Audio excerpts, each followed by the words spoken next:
Vou fazer a leitura do terceiro capítulo do livro A Mística Feminina. Depois da New York Times dizer aquele absurdo naquela publicação em que dizia que uma menina de 3 a 6 anos já poderia fisgar um marido, a autora continua assim. No fim da década de 1950, a taxa de natalidade nos Estados Unidos ultrapassava a da Índia.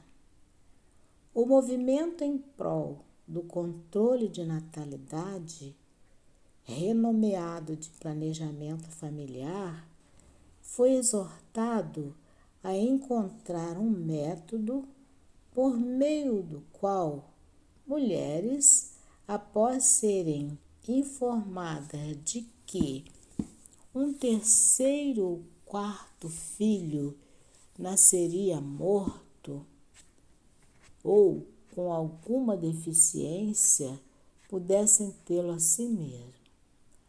As pessoas que faziam a estatística ficaram especialmente espantadas com o incrível aumento no número de bebês entre as estudantes universitárias. Mulheres que antes tinham 2 filhos passaram a ter 4, 5 ou 6.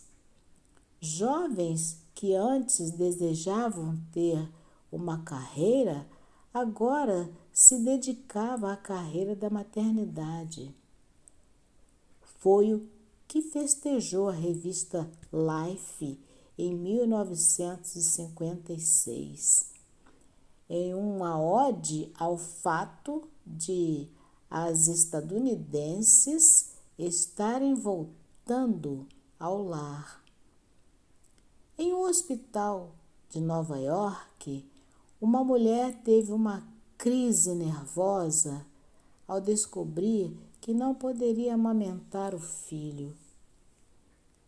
Em outros hospitais, mulheres morrendo em decorrência de câncer recusavam uma medicação que comprovadamente poderia salvá-la só porque o efeito de tal remédio não fosse muito feminino.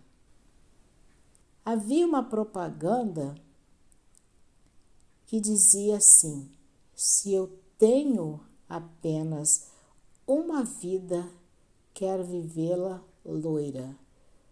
Proclamava a imagem de uma mulher linda e sem expressão, em um anúncio veiculado em jornais, revistas e cartazes de farmácia.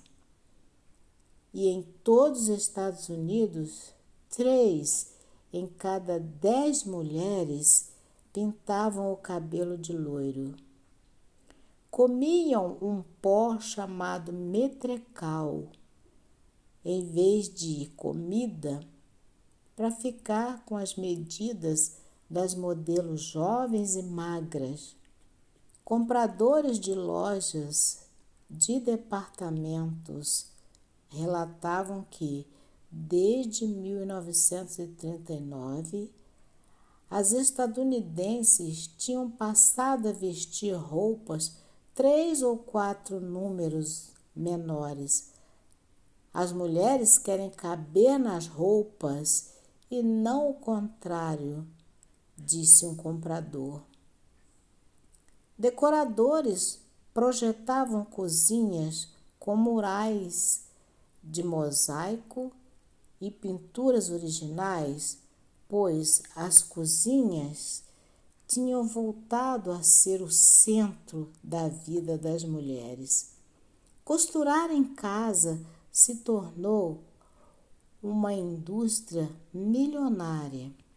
Mulheres não saíam mais de casa, a não ser para fazer compras, levar as crianças aos compromissos ou comparecer a eventos sociais com o marido. Meninas cresciam sem jamais trabalhar fora de casa. No fim da década de 1950, um fenômeno sociológico foi subitamente observado. 1/3 das estadunidenses trabalhavam, mas a maioria não era mais jovem e poucas estavam interessadas em seguir carreira. Eram mulheres casadas que tinham empregos de meio período como vendedoras ou secretárias para ajudar a pagar o estudo do marido, a faculdade dos filhos ou o financiamento da casa. Ou eram viúvas responsáveis pelo sustento da família. Cada vez menos mulheres se tornavam profissionais. A diminuição do número de enfermeiras, assistentes sociais e professoras provocou crise em quase todos os estados do país. Preocupados com a liderança da União Soviética na corrida espacial, cientistas perceberam que a maior fonte de capacidade intelectual não utilizada nos Estados Unidos eram as mulheres. Mas as meninas não queriam estudar física. Era pouco feminino. Uma garota recusou uma bolsa de ciência na Johns Hopkins em troca de uma vaga em uma agência imobiliária. Sua ambição era o que toda garota estadunidense desejava: se casar, ter 4 filhos e morar em uma boa casa em um subúrbio agradável.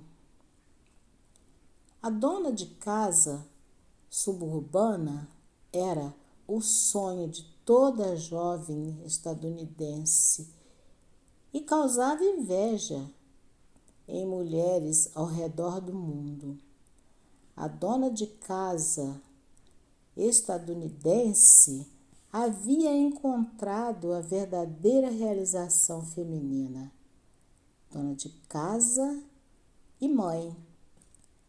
Era respeitada como parceira completa e em pé de igualdade com o marido no mundo dele.